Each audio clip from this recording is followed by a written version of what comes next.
বিগত 2 বছর ধরে বাণিজ্যিক সিনেমায় বেশ ভালো করছেন শাকিব খান। তাণ্ডব, তুফান, বরবাদ দিয়ে পর্দা কাঁপিয়েছেন তিনি। তারই ধারাবাহিকতায় এবার 90 দশকের ঢাকার আন্ডারওয়ার্ল্ড নিয়ে নির্মিত once upon A time in ঢাকাতে দেখা যেতে পারে ঢালিউড মেগাস্টারকে। জানা গেছে ছোট পর্দার নির্মাতা আবু হায়াত মাহমুদ প্রথমবারের মতো পা রাখছেন বড় পর্দায়। তার পরিচালনায় তৈরি হচ্ছে once upon A time in Dhaka.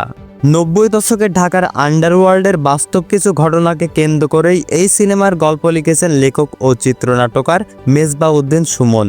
প্রথম দিকে শোনা গিয়েছিল সিনেমাটির কেন্দ্রীয় চরিত্রে অভিনয় করবেন শরীফুল রাজ অথবা মোশাররফ করিম, তবে পরিচালক তখন সে গুঞ্জন পুরোপুরি নাকচ করেননি। বছর না ঘুরতেই নির্মাতা আনলেন বড়সড় চমক।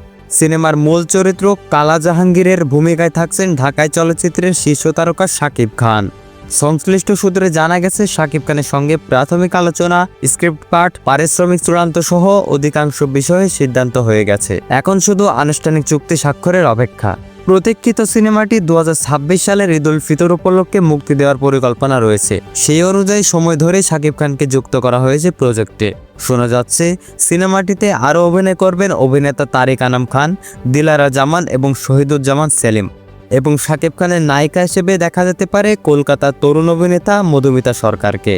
এই সিনেমার পর্দায় তুলে ধরা হবে 90 দশকের ঢাকার অপরাধ জগৎ, যেখানে কালো টাকা, গ্যাং রাজনীতি, প্রভাবশালী মাফিয়া চরিত্র এবং শহরে উল্টো পিঠের এক ভয়ঙ্কর বাস্তবতা।